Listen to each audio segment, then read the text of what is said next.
Donc on a le chapitre 451 Fairy Heart de Fairy Tail. Alors je fais une réaction live parce que bon, après la suite des événements, il se passe que des révélations de malades. Donc celui-ci n'en fera certainement pas...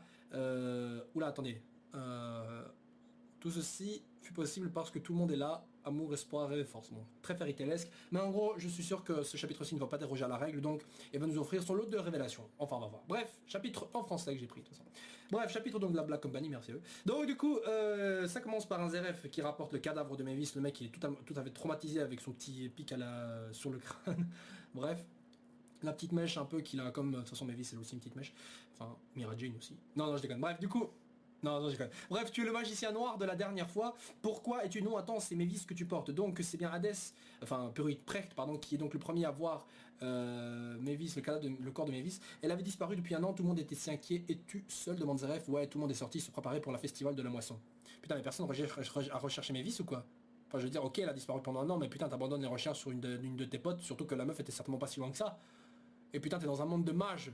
Et putain, t'as une guilde à disposition. Comment ça se fait que personne te retrouve? Bon, évidemment, Mavis, ça peut créer des illusions, donc peut-être que voilà, faire en sorte que personne ne la retrouve. Mais bon, c'est quand même léger comme explication. Bref. J'ai été forcé de jouer le maître de guilde pendant que Mavis était parti. Maître, oh, je vois. Alors c'est cette guilde, hein. Dans ce cas, je suis venu... Oh, le connard! Oh, le bâtard! Le mec, il lâche comme ça, au calme, tranquille, comme ça, limite la main dans le slip. Il lâche le cadavre de Mavis au sol. Bam! Allez, tiens, allez. Allez, ouf, ouf. Allez, reprends. Putain!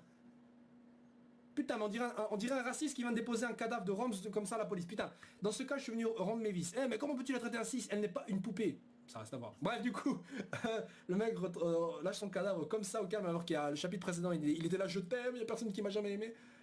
Eh bien, elle ne bougera plus. Non, Zeref, non, ne me fais pas ça, Mashima, s'il te plaît. Mashima, ne me lâche pas, Zeref, maintenant qui ne kiffe plus Mavis quand même. Déconne pas!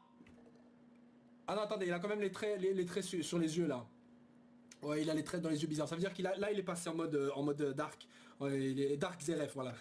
Bref, il est déjà dark, mais bon, ça. Donc il passe en mode insensible. Bon, bref, voilà. Et après, Preito, là, évidemment, il comprend rien. Le mec, il est un peu traumatisé. En même temps, sa pote, là, il a retrouvé, bam, il y a un type comme ça qui la lâche par terre. Mavis, tu vas bien? Quelque chose est arrivé? T'es endormi? Bon, oui, évidemment, elle est endormie, mais Preito, bien sûr. Ce fut un plaisir de t'avoir rencontré. Bonne nuit Mavis. Ok, bah merci Zeref, au revoir. Bon bref, toi t'es qui? Qui es-tu?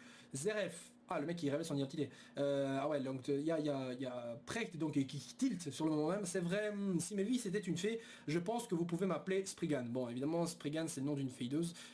Voilà, mais pourquoi si Mavis était une fée? Putain, pourquoi je veux dire, ok, je veux dire que c'est intéressant de nous montrer ça et tout, et que de toute façon on savait déjà qu'on le surnommait comme ça et tout, mais en fait pourquoi avoir fait ça?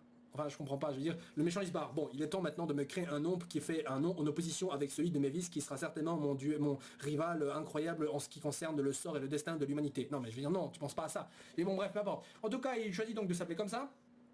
Ça me fatigue déjà. Je ne veux plus être près des gens. C'est vrai, je vais commencer mes jeux de simulation de nouveau. Je n'aurai plus à m'inquiéter de rien dans Aracitasia. Enfin bref, la cité où il s'est trouvé, donc avant le début des flashbacks. Je n'aurai pas dû tomber amoureux. Je ne pourrai plus baiser.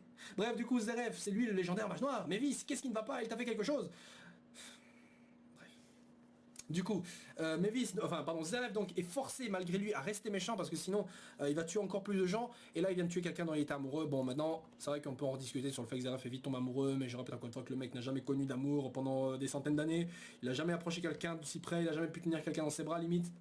Personne n'a jamais rien dit de gentil, voilà, personne l'a jamais aimé, et vous voyez ce que Lord Voldemort, c'est un peu le résultat de quelque chose sans amour, bam, Zeref c'est un peu le résultat de quelqu'un qui n'a plus jamais eu d'amour, donc vous pouvez comprendre que le mec dirait qu'il y a quelqu'un qui le fait en affection, il le kiffe direct, c'est un peu normal, hein. C'est un peu comme beaucoup de jeunes, quand ils sont tout petits, tout jeunes, ils rencontrent une meuf et tout, ils tombent vite amoureux d'elle ou quoi, parce qu'ils sont pas habitués à ça, ou je sais pas, enfin bref, voilà, c'est bizarre ce que je dis, mais en gros c'est pour vous expliquer pourquoi Zeref est vite tombé amoureux, et